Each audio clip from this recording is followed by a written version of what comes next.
Nós temos um Pai que é Deus, que quer se relacionar conosco. Deus tem saudade de nós. Muitas vezes, quando nós deixamos de orar, de ler a palavra, de buscar a Deus ali na intimidade, no quarto secreto, Deus fica com saudade de nós. Lá em Gênesis, a Bíblia diz que Deus se encontrava com Adão todos os dias. Deus tinha um horário com Adão todos os dias, na virada do dia ele se encontrava com Adão, sabe? Porque Deus é um Deus de relacionamento. Nós temos um Pai que quer se relacionar conosco. Talvez o seu relacionamento com o seu pai foi algo assim, muito superficial. Talvez você nunca ouviu do seu pai assim, essa expressão, eu te amo. Talvez o seu pai tinha dificuldade em te abraçar, em te beijar, em declarar o amor dele por você. Mas Deus é um Deus, Ele é um Pai que quer se relacionar conosco. A palavra do Senhor diz que ainda que seu pai e sua mãe te abandonassem, eu, o Senhor, não te abandonaria. Tem passagem no livro de Isaías que Deus chama Jacó de uma forma carinhosa, sabe? Então, você não serve a um Deus que é um carrasco, que é um Deus extremamente punitivo. Nós viemos de uma cultura em que Deus é alguém que só quer nos castigar. Não, Deus é amor. Deus é amor, é o que diz a palavra. E Ele quer que nós tenhamos intimidade com Ele. E quando nós temos intimidade com Deus, nós nos tornamos mais fortes, nós ficamos mais preparados para enfrentar as batalhas da vida. Você quer enfrentar essa crise? Você quer sair vitorioso nessa crise? Seja em qualquer área que ela esteja afetando a sua vida, busque intimidade com Deus.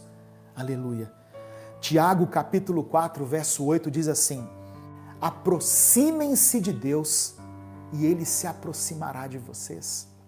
Pecadores, limpem as mãos, e vocês que têm a mente dividida, inconstante, purifiquem o coração. Aproximem-se de Deus e Ele se aproximará de vocês. Amém? Coisas que nós temos que aprender a respeito de Deus.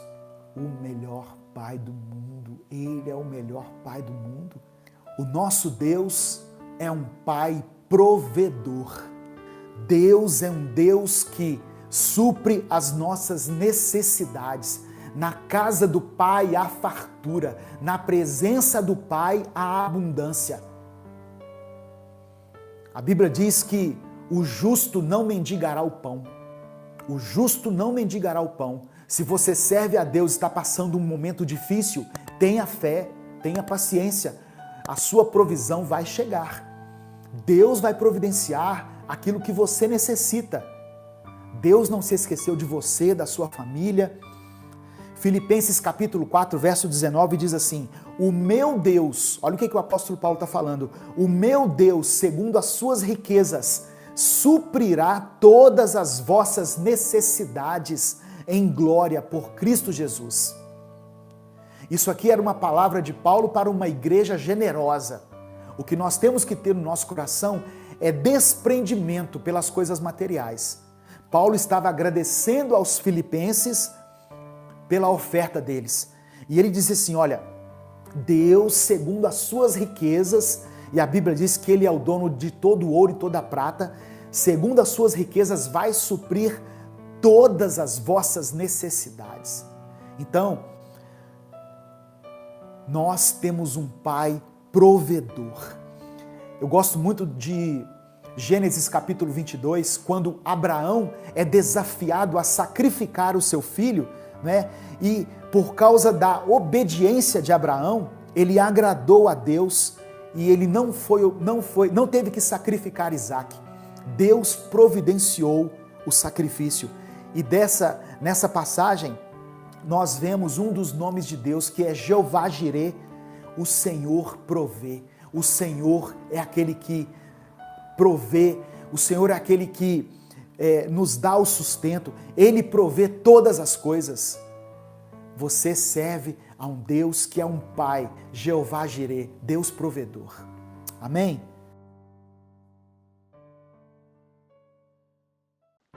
Se você está assistindo agora, principalmente você que tem grupos aí do Minuto com Deus, compartilhe essa mensagem.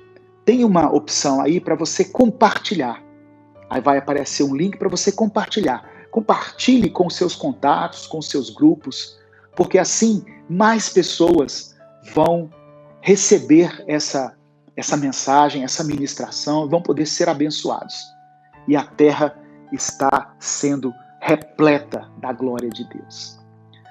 E você que está assistindo, deixe o seu comentário, deixe o seu pedido de oração, escreva o seu nome, de onde que você está falando. A gente quer conhecer você. Amém? Você também pode se tornar membro.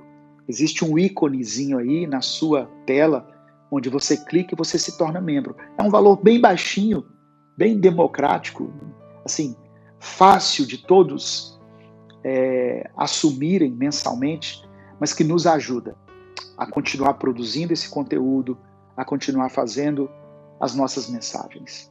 Amém? Atos no capítulo 3, do verso 1 ao verso 8. Atos capítulo 3, do versículo 1 ao versículo 8.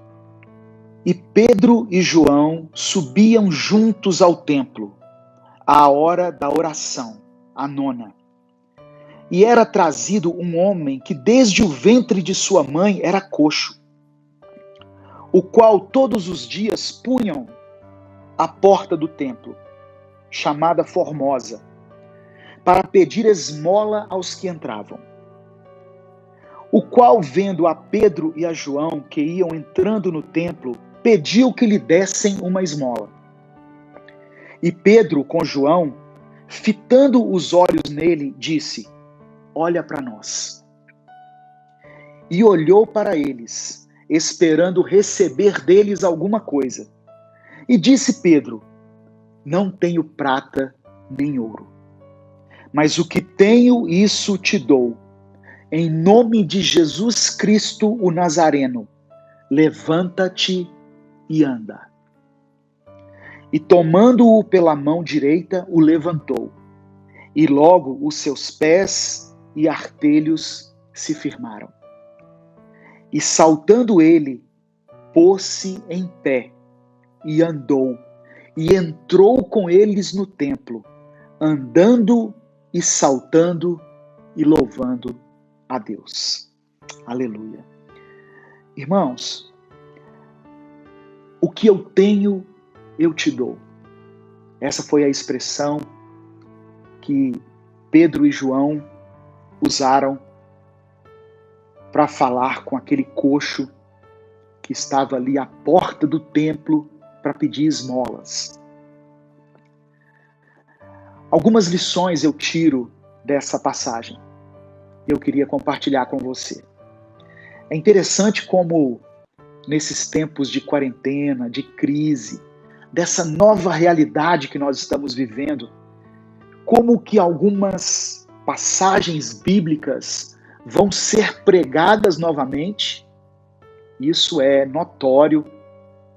Nós vamos ter que revisitar muitas passagens bíblicas e compreender o que Deus quer falar conosco, mas agora sob uma nova ótica, sob um tempo de crise, sob um tempo de quarentena, sobre um momento de desafio que nós estamos vivendo. A primeira coisa que eu percebo aqui é sobre a importância da oração. Pedro e João tinham o costume de orar. Eles estavam ali indo ao templo para orar, às 3 da tarde. Por quê? Eles tinham andado com Jesus, eles tinham vivido com Jesus durante 3 anos e meio, e eles viram como a oração era importante para Jesus. Em todos os momentos, Jesus se retirava para orar, para falar com o Pai. Então, eles absorveram esse ensinamento a respeito da oração com o próprio Cristo. Eles entendiam a importância da oração. Eles não oravam de forma automática, religiosa, mas eles tinham muito mais do que um hábito, eles tinham o prazer de orar. Eles tinham o prazer de falar com Deus. Nesses tempos de quarentena, de crise, de Covid-19, nós, de uma forma até meio que forçada, estamos orando mais. Estamos buscando mais a Deus, estamos clamando mais a Deus. Muitas vezes Deus permite as adversidades, as crises, o tempo de angústia, de dor, de tristeza, para que nós nos voltemos para a oração. A oração para nós passa a ser uma necessidade e um prazer. O prazer de estar na presença do Pai. Porque a oração, como a gente aprendeu, né, na escola dominical, em muitos ensinamentos, oração não é só falar com Deus. Se perguntar para qualquer cristão o que é oração, é falar com Deus. Não é só falar. Falar eu falo com qualquer pessoa. Eu falo com qualquer um na rua, em algum estabelecimento comercial. Oração é mais do que isso. Oração é intimidade. Oração é você alcançar o profundo do coração de Deus, é você conhecer a mente de Deus. Oração é você se derramar na presença do Pai. Nós precisamos ter esse relacionamento com Deus através da oração. Pedro e João entenderam isso. E eles tinham um lugar específico para orar, que era o templo. A igreja, o templo, não é um lugar onde Deus habita, mas é o lugar onde eles se reuniam. Crie o hábito de cultuar a Deus onde você estiver. Se você estiver viajando, você está num hotel, num quarto sozinho, faça ali o seu culto, faça ali o seu momento de adoração, de oração a Deus. Atos capítulo 17, Atos 17 a 24 diz assim: o Deus que fez o mundo e tudo o que nele há, sendo Senhor do céu e da terra, não habita em templos feitos por mãos de homens. Eu vou fazer um templo aqui para Deus morar dentro dele. Não, Deus não habita no templo. Você pode fazer o templo para que seja um lugar confortável, que seja um lugar acessível, que tenha ali um ar-condicionado, para beneficiar as pessoas. Mas Deus, Ele habita no nosso coração, não é no local. Uma vez, Jesus conversando com uma mulher samaritana, eu falei disso numa live essa semana, no Instagram. Jesus estava conversando com uma mulher samaritana, e a mulher começou a falar sobre adoração. E ela falou assim, olha, nós samaritanos, acreditamos que aqui nesse monte é o lugar certo de adorar. Agora, vocês, judeus, acham que é lá em Jerusalém. Onde é o lugar certo? Como se ela dissesse assim, qual que é a igreja certa para eu estar? Qual que é o lugar de cultuar a Deus? E Jesus disse para ela assim, olha, vai chegar um tempo, e já chegou, em que os verdadeiros adoradores adorarão o Pai em espírito e em verdade. O que Jesus estava dizendo para ela? A atitude é mais importante do que o lugar. A atitude do seu coração para Deus é mais importante do que o lugar onde você está. Então você pode estar em qualquer lugar. Você pode orar a Deus, você pode adorar a Deus. A Bíblia diz que Jonas orou de dentro de um grande peixe. De dentro de um grande peixe, ele orou a Deus. Ele não estava no templo, ele não estava no Sinai, ele estava dentro de um peixe e orou a Deus. Então a atitude é mais importante do que o lugar. Livro de Ezequiel, capítulo 36, verso 26 e 27, fala assim: eu lhes darei um coração novo e porei em vocês um espírito novo. Tirarei de vocês o coração de pedra, desobediente, e lhes darei um coração bondoso, obediente. E o verso 27 ele fala assim, olha, porei o meu espírito, eu colocarei o meu espírito dentro de vocês, e farei com que obedeçam às minhas leis e cumpram todos os mandamentos que lhes dei. O Espírito de Deus está dentro de nós. foi colocado dentro de nós, no dia em que nós entregamos a nossa vida a Cristo. E o apóstolo Paulo colocou assim, em 1 Coríntios capítulo 3, verso 16. Certamente vocês sabem que são o templo de Deus e que o Espírito de Deus vive em vocês. Paulo diz que nós somos templo de Deus. Por isso que a gente fala que nós somos a igreja. Nós somos a igreja. Nós somos o lugar de habitação de Deus. Outra coisa que eu aprendo aqui. Aquele homem, ele era levado para a igreja todos os dias. O verso 2 fala isso. Ele era levado todo dia. Mas ele nunca tinha experimentado algo sobrenatural com Deus. Ele ficava sempre ali na porta. Ele tinha uma necessidade, uma deficiência, ele dependia de pessoas, mas ele não conhecia verdadeiramente o poder de Deus. Isso aqui fala de pessoas que eles vão para a igreja, mas ele não se envolve. Pessoas que antes da crise, eles iam para a igreja, frequentavam a igreja, mas eram meros frequentadores de igreja. Eles estavam ali, mas o coração deles não estava ali. O coração deles estava lá fora.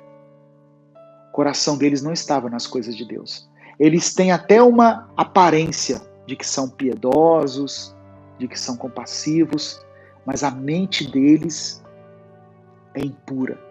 Está em outras coisas. Está em qualquer outra coisa. No dinheiro, no sexo, no poder, na corrupção, na ganância, menos em Deus. Fala de pessoas assim. É preciso entregar o seu coração a Deus. É preciso confiar no Senhor. É preciso mergulhar de cabeça, se entregar totalmente a Ele. Tem pessoas que entregaram uma parte da sua vida a Deus, mas tem uma parte que ela não permite que Deus entre, que Deus vasculhe, que Deus modifique. Deus já falou com você. Deus já ministrou seu coração em outras mensagens. Lá na sua igreja, Deus já falou o que você precisa mudar. Mas você não muda. Você não permite que Deus provoque uma mudança no seu coração. Você continua na porta. Você não entra. E continua ali na porta, vivendo de esmolas, vivendo das migalhas.